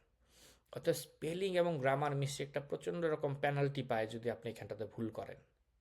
এই জায়গাটা করা যাবে না, বারবার চেক করতে হবে। সবচেয়ে ভালো হয় যদি আপনি কাছের কাউকে দিয়ে আপনি দেখাইতে পারেন। অনেকে ভাই রিজুমে শেয়ার করতে চান, আচ্ছা বলেন তো ভাই রিজুমের মধ্যে এমন কি আছে, আপনি তো আর এখানে মনে করেন যে পরমাণুবিদ নিয়ে কাজ করতেছেন না বা এমন কোনো সিক্রেট কিছু নিয়ে কাজ করতেছেন না যে আপনার রিজিউমিটা একজন পড়ে ফেললে সমস্যা হয়ে যাবে। হ্যাঁ, আমরা হয়তো বা রিজিউমিতে আমরা দিতে চাই না আমার ফোন নাম্বার থাকে, এই থাকে, সমস্যা নেই। আপনার যদি মনে হয় যে না আমার অ্যাড্রেস ফোন নাম্বার আমি লুকায়, আমার ইমেল অ্যাড্রেস লুকায় আমি রিজিউমে দিব, কোনো সমস্যা নাই। অ্যাড্রেসের জায়গায় info@gmail.com 017112345 এইভাবে করে আপনি দিতে পারেন, অ্যাড্রেস ঢাকা শেষ। এভাবে করেও কিন্তু আপনি যে কাউকে এটা রিভিউ করায় নিতে পারেন। আপনার আপনার হচ্ছে ব্যক্তিগত ইনফরমেশনগুলো গেল না, কিন্তু আপনি দেখায় নিতে পারেন। আর আমরা সাধারণত এমন কাউকে দিই এটা দেখায় নিই যাদেরকে আমরা বিশ্বাস করি। ঠিক আছে, আচ্ছা কথা শুনতে পাচ্ছে কিনা? কারণ আপনাদের যেহেতু মিউট করা আছে, আমি আপনাদের ফিডব্যাক নিতে পারছি না। কথা শুনতে পাচ্ছে কিনা সবাই? শুনতে পাচ্ছি। জি ওকে, থ্যাংক ইউ ভেরি মাচ। আমরা একটু পরেই হচ্ছে আবার একটা ফিডব্যাক, আজকের সেশন আমরা খুব বেশি লম্বা করবো না, অলরেডি 11টা বাজে। তো এইটা হচ্ছে আপনার একটা কমন মিস্টেকগুলোকে আপনার অ্যাভয়েড করতে হবে। এখন হচ্ছে আমরা রেজিউমি সেকশনে আসি। এটা হচ্ছে বিল্ডিং ব্লক, মানে এইগুলা দিয়ে একটা রেজিউমি হয়। সবগুলাই যে একটা রেজিউমিতে থাকবে তা না, মিক্স অ্যান্ড ম্যাচ হবে।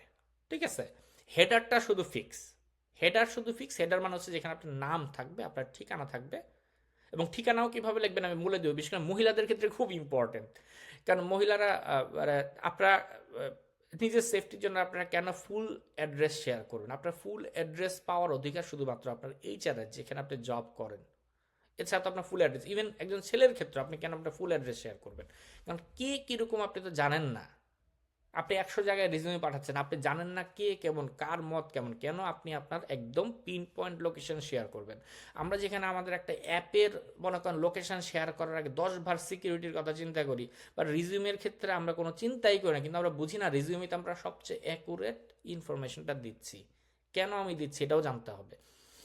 সো দেখি আমরা রিজিউমেতে কী কী সেকশন থাকে। হেডার থাকে, প্রফেশনাল সামারি থাকে, অবজেক্টিভ কথাটা রাখবো না, আমি ইচ্ছা করে রাখছি, বাট এই কথাটা কেন উল্লেখ করব না একটু পরে আমি বলে দিব। অবজেক্টিভ কথাটা কেন অবজেক্টিভ বলা উচিত না, এটা আমি আসবো। স্কিলস থাকতে পারে, ওয়ার্ক এক্সপিরিয়েন্স, এডুকেশন, সার্টিফিকেট। এখানে কিন্তু আমি কোনো ক্রনোলজি মেনটেন করি নাই। হেডার আর সামারি ঠিক আছে, পরেরগুলা মিক্স অ্যান্ড ম্যাচ, চেঞ্জ হতে পারে। প্রজেক্ট থাকতে পারে, সার্টিফিকেশন থাকতে পারে, অ্যাওয়ার্ড অ্যান্ড অনার্স থাকতে পারে, ভলান্টিয়ারিং এক্সপিরিয়েন্স থাকতে পারে, ল্যাঙ্গুয়েজ, প্রফেশনাল মেম্বারশিপ থাকতে পারে, রেফারেন্স থাকতে পারে। রেফারেন্স খুবই অপশনাল, রেফারেন্স নিয়ে আমার কথা আছে, কোথায় কীভাবে করবেন এটা আমরা সেকেন্ড এটাতে জানবো যে রেফারেন্সটা কী করা উচিত। পাবলিকেশন থাকতে পারে, ধরেন আমি এডুকেশনের কোনো কিছু, আমি একাডেমিয়াতে যেতে যাচ্ছি, বা আমি বুঝাইতে যাচ্ছি আমি একজন খুব ভালো রিসার্চার, আমার একটা পাবলিকেশন আছে, তোমার কোম্পানিতে আসলে আমার এই পাবলিকেশন জিনিসটা তোমাকে হেল্প করবে। সো অনেক ক্ষেত্রে এই জন্য পাবলিকেশন বা আমি একটা মাস্টারি আছে একটা বিষয়, এটা উল্লেখ করতে পারে। পোর্টফোলিও বা পার্সোনাল ওয়েবসাইট, যারা একটু ডিজিটাল লাইনে আছেন, আমি মনে করি যে যদি আমারও এখন ওয়েবসাইটটা আমি মাত্র ক্রিয়েশনে আছি, বাট আমার কাছে এখন মনে হয় যেহেতু এখন সব কিছু ডিজিটালাইজেশনের যুগ, অ্যাটলিস্ট সবার একটা বেসিক ওয়েবসাইট থাকলে ভালো বা থাকা উচিত। এটা অনেক বেশি হেল্পফুল হবে। অ্যাটলিস্ট যেটা হবে যে আপনাকে অন্য সবার থেকে আলাদা করে নিবে। আপনি 10 সেকেন্ডে হলেও বেশি সময় পাবেন অন্যদের থেকে। যেমন আপনি যখন লিঙ্কডইনের লিঙ্কটা শেয়ার করছেন 10 সেকেন্ডের জন্য হলেও বেশি সময় পাবেন, ঠিক তেমনি আপনার একটা পোর্টফোলিও বা পার্সোনাল ওয়েবসাইট থাকলে একটা বেশি সময় পাবেন। আর পোর্টফোলিও তো অনেক জায়গায় লাগে, বিশেষ করে যারা ক্রিয়েটিভ ইন্ডাস্ট্রিতে আছেন তাদের পোর্টফোলিওটা হচ্ছে মাস্ট। এখনও সেই হেডার নিয়ে দেখেন, এখানে হেডার কয়েক রকমের হইতে পারে। আমি এখানে কমন দুইটা হেডার নিয়ে করছি, যেটা আমি ইউজ করি বা যেটা সাধারণত ইউজ করে। একটা হচ্ছে একদম লেফট অ্যালাইনমেন্ট, আর একটা হচ্ছে মিডিল অ্যালাইনমেন্ট। দুটার মধ্যে বেসিক পার্থক্য হচ্ছে একটাই, একটাতে জায়গা বেশি লাগতেছে। প্রথমে আমি আমার নাম লিখতেছি, এটা হচ্ছে বোল্ড নেম। যেমন আমি কিন্তু ফরম্যাটিংও বলে দিচ্ছি আপনাদের বোঝার জন্য যে কি হবে। বোল্ড 20 পিটিতে যাচ্ছে, ঠিক আছে, 20 পিটিতে যাচ্ছে। তারপরে আদারগুলো আমি 16 থেকে 14তে যাচ্ছে, আমি এখানে 14 ইউজ করছি। যেমন অ্যাড্রেস ইউএসএ, অ্যাড্রেসের জায়গাটায় আমি আপনাকে একটা টেকনিক বলে দিই। অনেকে আমরা একদম বাসার অ্যাড্রেস শেয়ার করি, দরকার নাই। ধরেন আপনি ধানমন্ডিতে আছেন, ধানমন্ডি ঢাকা। আপনি হয়তো বা বরিশালে আছেন, থানার নাম ধরেন যে আপনি হয়তো নতুল্লাবাদ আছেন, নতুল্লাবাদ বরিশাল, ঠিক আছে। আপনি শুধুমাত্র হচ্ছে আপনার এলাকার নাম, যেটা দিয়ে কোয়ান্টিফাই করা সম্ভব না এক্স্যাক্টলি আপনি আসলে কোথায় আছেন। এটা অনেক ক্ষেত্রে দিলেও হয়, না দিলেও অনেকে বলে সমস্যা নাই, অ্যাড্রেস না দিলেও সমস্যা নাই। বাট অ্যাড্রেসটা অনেক সময় লাগে এইভাবে যে অ্যাড্রেসের ক্ষেত্রটা একটু টেকনিক্যাল। ধরেন আমি গুলশান একে একটা জবের জন্য অ্যাপ্লাই করলাম, বাট আমি থাকি হচ্ছে পুরান ঢাকায়। সো গুলশান একে যদি আমি যাইতে চাই পুরান ঢাকা থেকে, প্রতিদিন আমার প্রায় 2 ঘন্টার উপরে কমিউনিকেশন আছে, কমিট আছে। সো আমার এমপ্লয়ার মনেই করতে পারে আচ্ছা এই ছেলেটা তো থাকে হচ্ছে পুরান ঢাকায়, 15,000 টাকার জবের জন্য সে কি গুলশান আসবে? That's the question, is the technical part. এমন হইতে পারে শুধুমাত্র আপনার অ্যাড্রেস দেখে আপনাকে বাদ দিয়ে দিতে পারে যে না, ও তো আমার এখানে জব করবে না, 15,000 টাকার জন্য তো সে রিলোকেট করবে না। বাট আপনার জবটা খুব দরকার, আপনি রিলোকেট করার জন্য এক পায়ে খাড়া, জব আজকে পাইবেন, কালকে গিয়ে ম্যাচে উঠবেন গুলশানের কোনো এক জায়গায়, এমন হইতে পারে।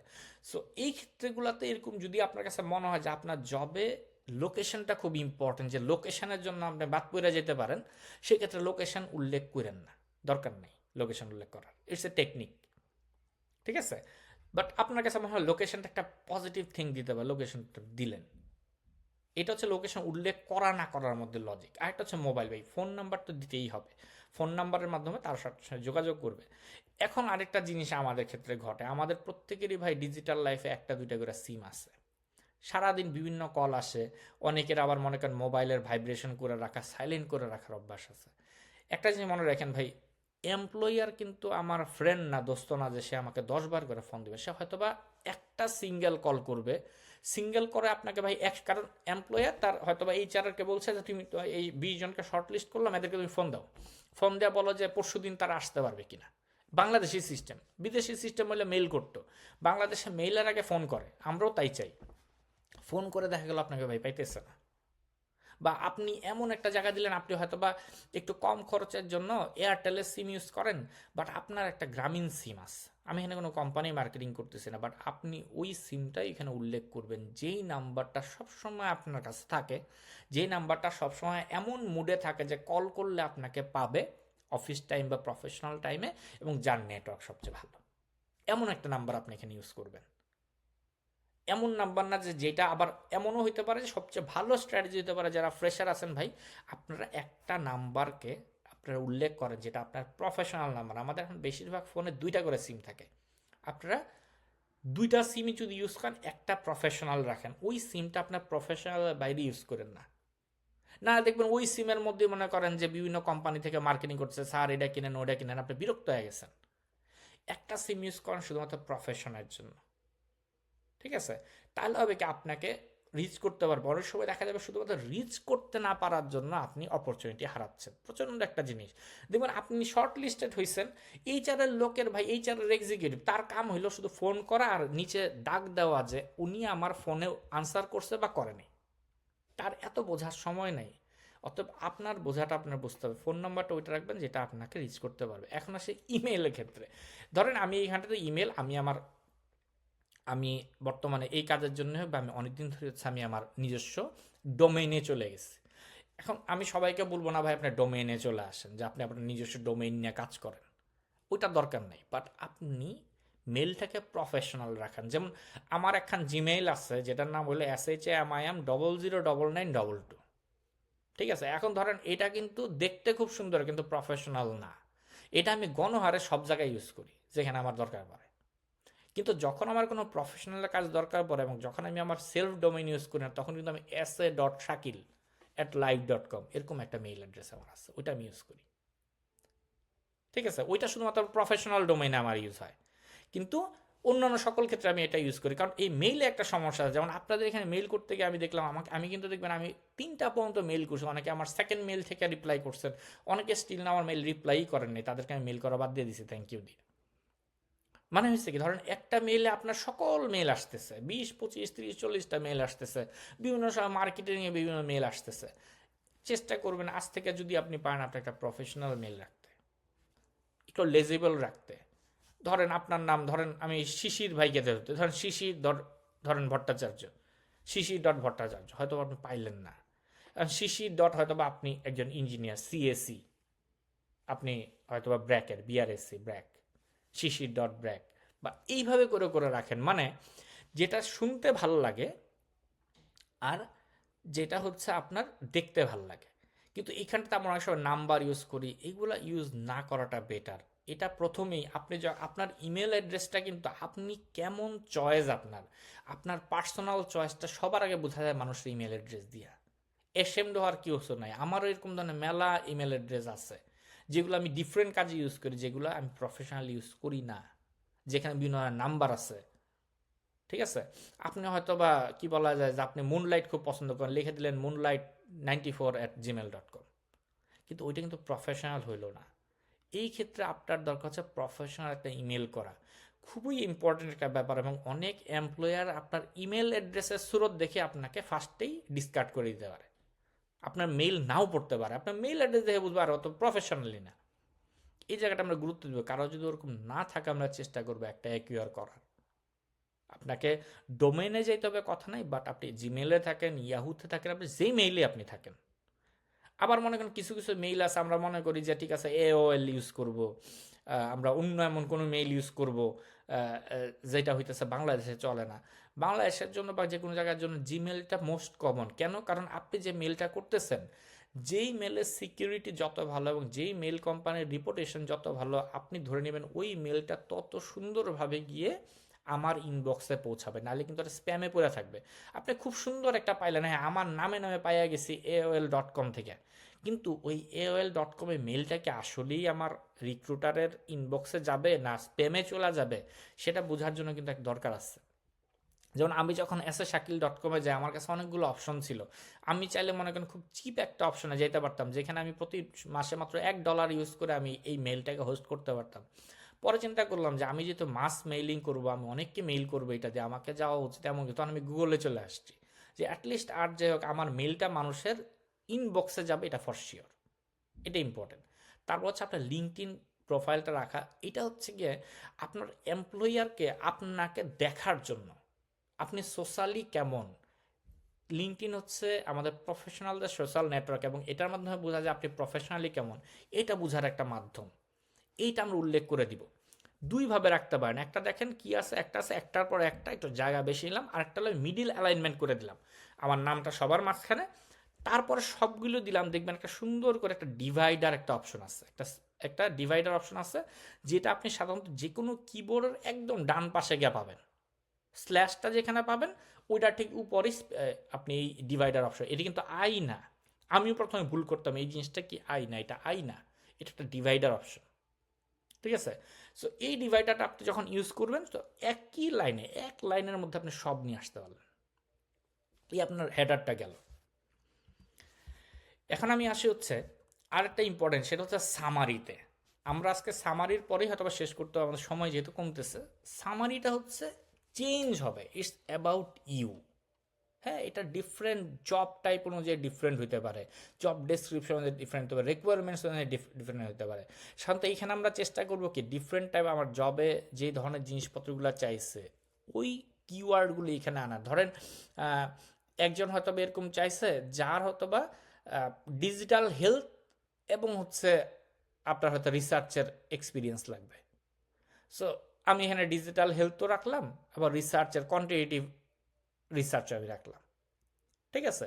সো এইভাবে এই জায়গাটা আপনি দেখতে হবে যে আপনার একটা কমন থাকবে, একটা আপনি কমন বানাবেন, আরেকটা হচ্ছে আপনার জব অনুযায়ী চেঞ্জ হবে, জব ডেসক্রিপশন অনুযায়ী প্রফেশনাল সামারিটা আপনার চেঞ্জ হতে থাকবে। এখন একটা কোয়েশ্চেন আসতে পারে, ভাই এআই অর নট এআই? বলবো দেখেন, AI is a two sided sword. হ্যাঁ, it can make you or break you. হ্যাঁ, এআইকে আমরা ইউজ করব, বিষয়টা হচ্ছে একটা স্পিডি কারের মতো, আপনি কন্ট্রোলে রাখতে পারলে খুব ভালো, কন্ট্রোল না রাখতে পারলে বিপদ। সো প্রথমেই আমি আপনাদেরকে রিকোয়েস্ট করব বেসিকটা নিজে শেখেন, নিজে রাফলি শেখেন without a help of AI. আমি হয়তো বা সেকেন্ড বা থার্ড সেশনে আমি দেখাবো যে কীভাবে আপনার এআইটাকে ওইখানে আপনি যখন বিষয়গুলো শিখে ফেলবেন যে আমি জানি বিষয়টা কীভাবে করতে হয় বা আমার বেসিক ধারণা আছে, দেন কীভাবে আপনি এআইটাকেও এখানে ইন্টিগ্রেট করতে পারেন, চ্যাট জিপিটি আছে, বা কীভাবে আপনি এআইয়ের হেল্প নিয়ে এই জায়গাটাতে আরও সুন্দর করতে পারেন, এইগুলো আমি আপনাকে দেখাই দিব, টিপস অ্যান্ড ট্রিক্স আমি দেখাই দিব। বাট এখন যদি আপনি এআই ইউজ করেন আপনি বেসিক জিনিসটা শিখবেন না, তখন সবচেয়ে বড় সমস্যা যেটা হবে যে আপনি বেসিকটা না জানার কারণে আপনি দেখা গেল যে এমন হলো যে মনে করেন যে ধরেন আমি শার্ট বানাইতে জানি না, শার্ট কীভাবে বানানো হয়, হাতা আলাদা বানানো হয়, বডি আলাদা বানানো হয়, যে জানে না কোনটা কীভাবে, সে তখন করবে কি বডির জায়গায় গলার জায়গায় হাতা লাগাই দিবে, তখন দেখা যাবে কি আপনার গলা দিয়ে হাতা উঠতেছে, হাতার এখানে হাফ হাতা হয়ে গেছে। এর ব্যাপারটা হবে এরকম। সো এই জায়গাটাতে আপনার একটু সতর্ক থাকতে হবে।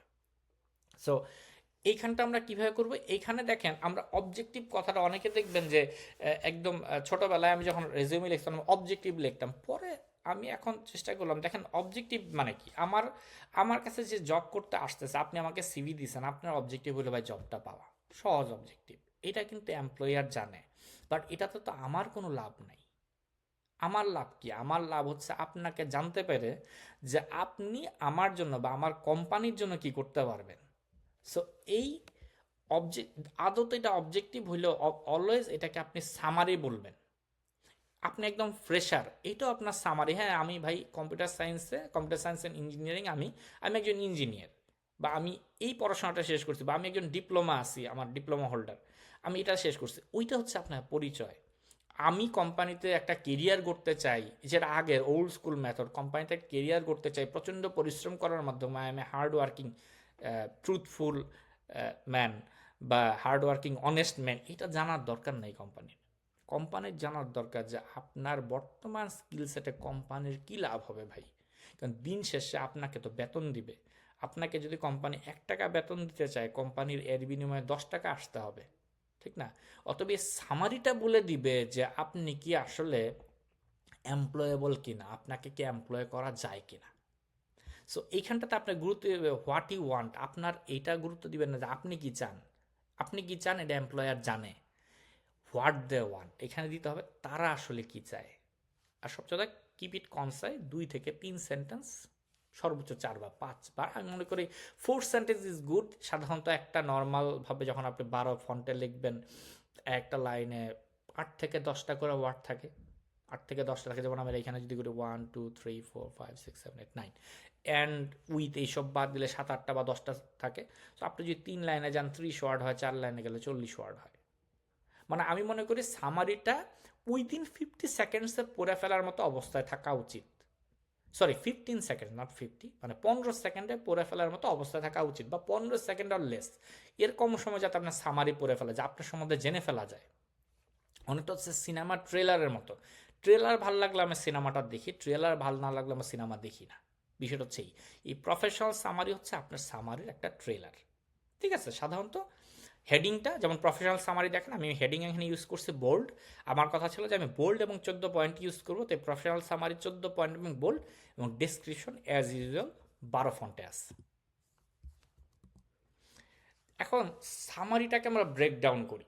সামারিটা হচ্ছে অ্যাবাউট ইউ। এই জায়গাটার জন্য আমি বলবো আপনার একটা হোমওয়ার্ক আমি দিব।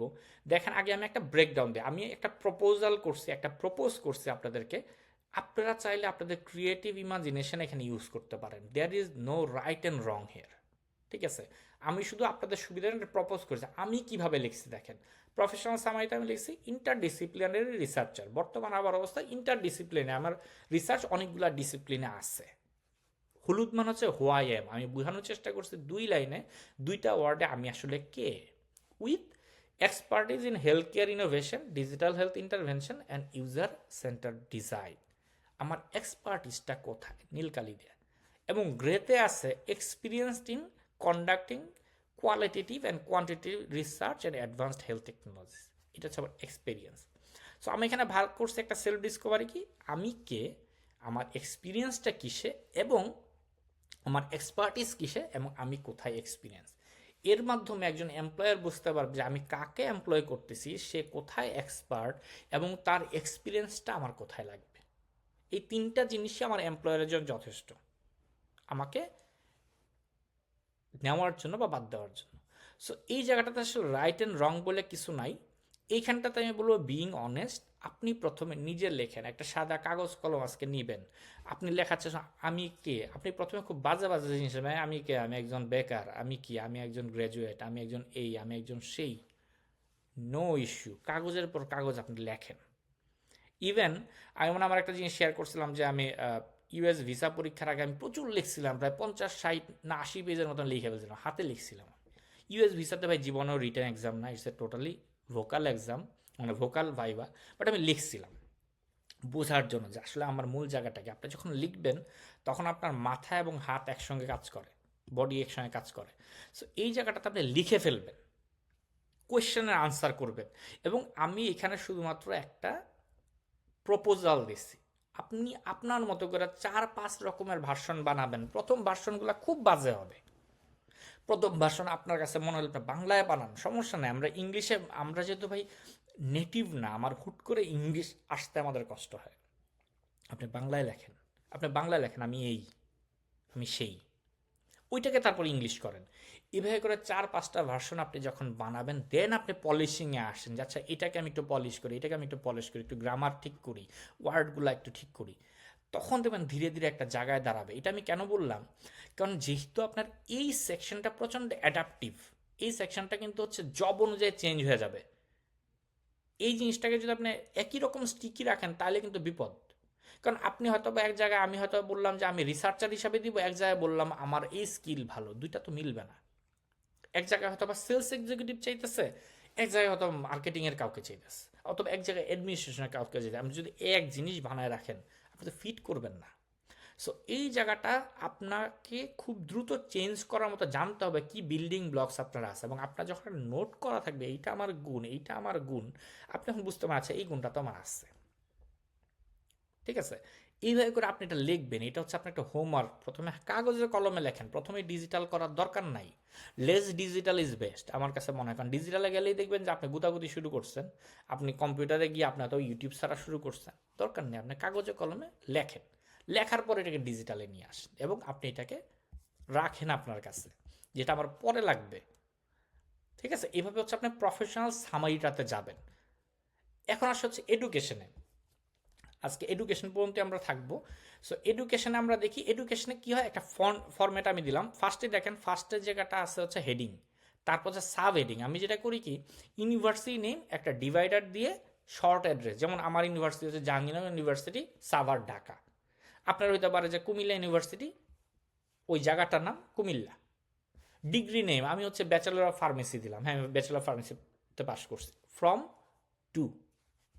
এটাকে দুইভাবে করা যায়, একটা করা যায় সরাসরি আমি হচ্ছে ডিগ্রির নিচে এটাকে নিয়ে আসতে পারি, যেমন ফ্রম টুটাকে আমি ডিগ্রি নিচে আসতে পারি, বাট আমি জায়গা বাঁচানোর জন্য ফ্রম টুকে একটা ট্যাব মাইরা ডান পাশে নিয়ে চলে রাখতে পারি। আমার কাছে ডান পাশে রাখাটা ভালো লাগে, অনেকে নিচেও নিয়ে আসে, নো হার্ম। এটা হচ্ছে জায়গা স্পেস বাঁচানোর অপশন।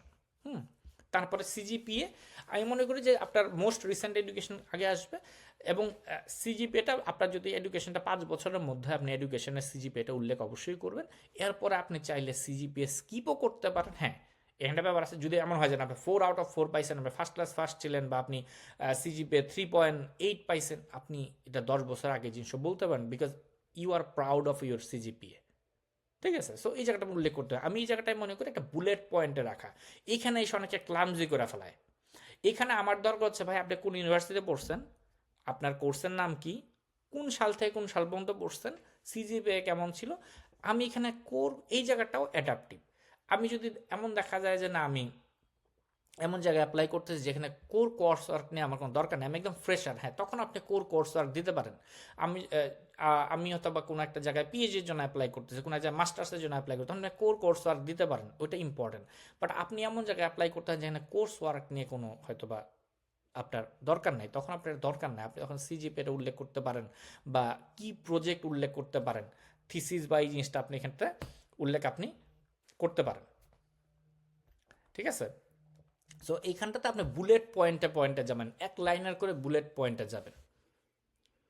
সো দ্বিতীয় স্টাইলেও আপনি করতে পারেন, ফ্রেশাররা এরকম করতে পারে। এই যে আমি এখানে দেখেন, এখানে আমি ডিগ্রি মানটা, এখানে আমি মানটাকে নিজে নিয়ে আসছি। আবার এক্সপিরিয়েন্সটা এত ঝামেলায় যাবে না, তারা সরাসরি এডুকেশন, ইউনিভার্সিটি নেম, অ্যাড্রেস, ডিগ্রিটা, তারপর হচ্ছে আপনার এই ইয়ার মান্থে চলে যাবে। অনেক ক্ষেত্রে তারা সিজিপিএ উল্লেখ করবে না, হয়তো বা 1-2টা লাইন উল্লেখ করলেও করতে পারে। যারা এক্সপিরিয়েন্স, যারা ক্যান্ডিডেট, তারা এই কাজটা করবে। বা দেখা গেল 5-8-10 বছর আগে পাস করছি, আমার সিজিপিএটা খুব একটা সুবিধার না, আমি কেন করব। বুঝতে পারছি, এটা হচ্ছে এই জায়গাটায়।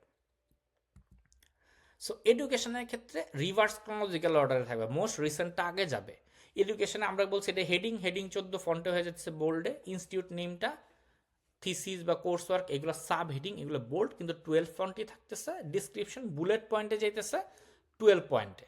ঠিক আছে, মানে যাতে আমি খুব সহজে পড়তে পারি। টিপস কি, রিসেন্ট গ্র্যাজুয়েটে সাধারণত হেডিং থাকে, তারপর সামারি, তারপর এডুকেশন আসে। আর এক্সপিরিয়েন্স যারা আসে তাদের ক্ষেত্রে ফার্স্টে হেডিং, সামারি, এক্সপিরিয়েন্স আগে যায়, এডুকেশন পরে আসে। কারণ আমি যেহেতু এক্সপিরিয়েন্স, আমি এক্সপিরিয়েন্সটাকে আগে শো করবো, তার সামারিটাও কিন্তু ফ্রেশের জন্য একরকম হয়, এক্সপিরিয়েন্সের জন্য একরকম হয়, সামারিটা ডিফারেন্টভাবে এখানে চেঞ্জ হয়। আর ইয়ার মান্থ ফরম্যাটটা সেম রাখবো, যেমন আমি ইউজ করি সাধারণত মান্থ ইয়ার, মানে JN 2008 থেকে ডিসেম্বর 2022। এইটা সাধারণত যেটা করি যে খুব যদি রিসেন্ট হয়, রিসেন্ট হইলে আমি মান্থ এবং সাল উল্লেখ করি। বাট 5 বছরের পুরাতন হয়ে গেছে, আমি মনে করেন অনার্স পাস করছি 2005 থেকে, ধরেন 2007 থেকে 2011 আমি অনার্স পাস করছি। সো ওইখানে আমার জানুয়ারি ফেব্রুয়ারি উল্লেখ করার দরকার নাই, আমি ওইখানটাতে মান্থটা ড্রপ করে দিব, কারণ এটা খুব সিগনিফিক্যান্ট কিছু না। বাট আমি রিসেন্ট গ্র্যাজুয়েট, তখন আমার মানটা উল্লেখযোগ্য, কারণ হয়তো এমপ্লয় জানতে পারে আচ্ছা এই ছেলেটা কতদিন ধরে বেকার, বা কতদিন ধরে কী অবস্থায় আছে। For fresher educational use for, মানে এডুকেশনের জন্য বা কোর্সের ক্ষেত্রে। ঠিক আছে, সেই ক্ষেত্রে আপনার হচ্ছে এডুকেশনের ক্ষেত্রে এই যেগুলো একটু বেশি লাগে, কোর্স ওয়ার্কটা আপনি রাখতে পারেন যদি আপনি এডমিশনের জন্য ইউজ করেন, এডমিশন কমিটির জন্য ইউজ করেন, তারা আপনার লার্নিংটাকে ভ্যালু করতে পারে। হ্যাঁ, আমি হয়তো মাস্টার্সে আসতে চাচ্ছি, আমি আগে ছিলাম ফার্মাসিউটিক্যালস, এখন আমি ডিজাইনে আসতে চাচ্ছি, বাট ফার্মাসিউটিক্যালসের কিছু কোর্স আমার এখানে কাজে লাগতেছে, তারা আমার এডুকেশনটাকে করতে পারে। বা আপনার এমপ্লয়ার মনে করতেছে হ্যাঁ আমি ফ্রেশার, বাট আমি হচ্ছে স্ট্যাটিস্টিক্সের কোর্স নিছি, বা আমি হচ্ছে ভাই মেশিন লার্নিংয়ের 2টা কোর্স নিছি এবং আমি এখন অ্যাপ্লাই করতে যাচ্ছি মেশিন লার্নিংয়ের কোনো একটা কোম্পানিতে, তখন আপনার কোর্স ওয়ার্কটাকে আপনার এমপ্লয়ার ভ্যালু করতে হবে। তখন আপনি বলতে পারেন যে ভাই আমি এই কোর্স ওয়ার্কগুলো নিছি, এক লাইনে ডট ডট ডট ডট দিয়া, মানে আমার এমপ্লয়ার বুঝতে পারবে না তাহলে এই ছেলেটা কিছু হইলেও পড়াশোনা জানে বা কিছু হইলেও জানে। এটা নির্ভর করবে আপনার সিচুয়েশন অনুযায়ী আপনি কী দিবেন। ফর এক্সপিরিয়েন্স আমরা সাধারণত কোর্স ওয়ার্কটাকে ড্রপ করি, কারণ এক্সপিরিয়েন্সে তো আপনার এক্সপিরিয়েন্সই আছে, কোর্স ওয়ার্ক দেখুন কোনো কাজ নাই। থিসিস রিসার্চ পার্টটা হচ্ছে রিসার্চ রিলেটেড জবের জন্য ভালো, বা যদি কোনো কারণ আপনি মনে করেন যে আপনার এমপ্লয়ার এটার মাধ্যমে আপনাকে কনসিডার করতে পারে, ঠিক আছে। আপনি হয়তো এমন হয়েছে যে আপনি হয়তো একটা জায়গায় সেলসে আছেন, বাট আপনার সেলসের উপরে বা ফিল্ডের কাজের উপর একটা মার্কেট রিসার্চ আছে, যেখানে আপনি 50 জন লোকের সঙ্গে মার্কেটে গিয়ে কথা বলছেন, দ্যাট ওয়াজ ইয়োর থিসিস, যে আমি একটা থিসিস করছিলাম যেখানে আমার মার্কেট রিসার্চ আছে।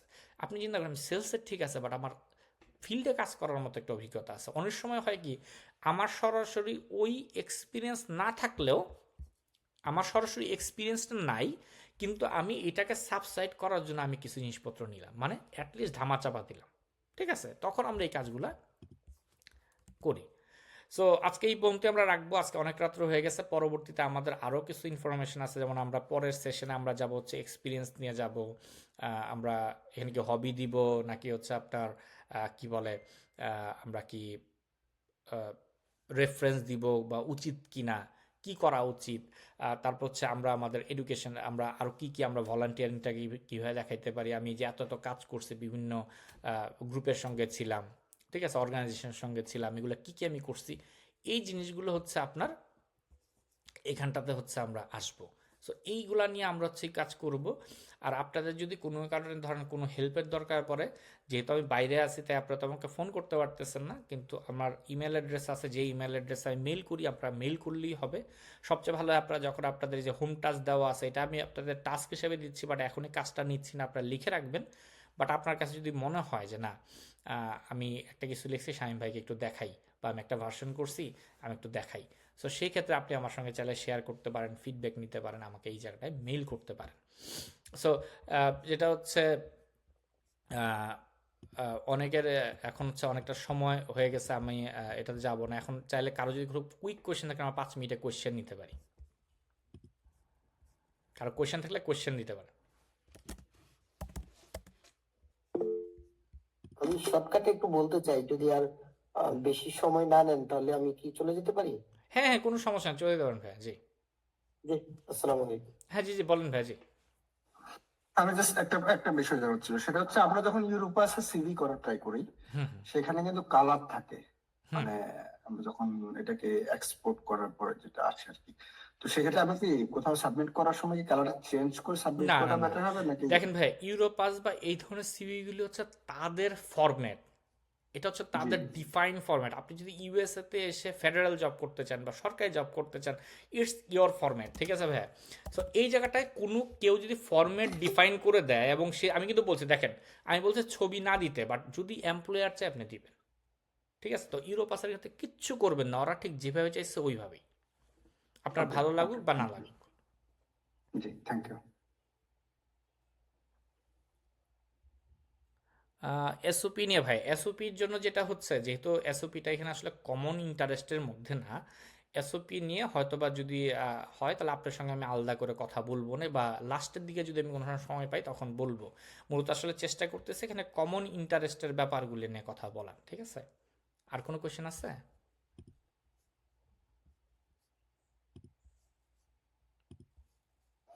আমি জাস্ট একটু বলে রাখি ভাই, এসওপি নিয়ে যদি কোনো মানে ডিসকাশন হয় আমাকে রাখার অনুরোধ রইল। আচ্ছা, আমি আপনাকে মেইল করবো। এসওপি নিয়ে যদি অনেকের দেখা যায় 8-10 জন মিলা যদি ওটা নিয়ে আপনারা চান, ওটা নিয়ে তখন আমি আলোচনা করবো, সমস্যা নেই। ভাইয়া এসইবি সম্পর্কে আমি ইন্টারেস্টেড আর কি। আচ্ছা, ওটা আমি ওটার জন্য তাহলে আমি একটা আলাদা ফর্ম দিব না, যে কারা কারা এসওপি নিয়ে ইন্টারেস্টেড, তখন আমি তাদের নিয়ে আলাদা একটা সেশন করবো না। ওকে ভাইয়া। আর কারো কোনো কোশ্চেন আছে মানে আজকের আজকের আলোচনা পর্যন্ত কার কি কোনো কোশ্চেন আছে কিনা বা কারো কোনো কিছু জানার আছে কিনা বা কোনো কনফিউশন আছে কিনা যেটা জানতে চাচ্ছেন?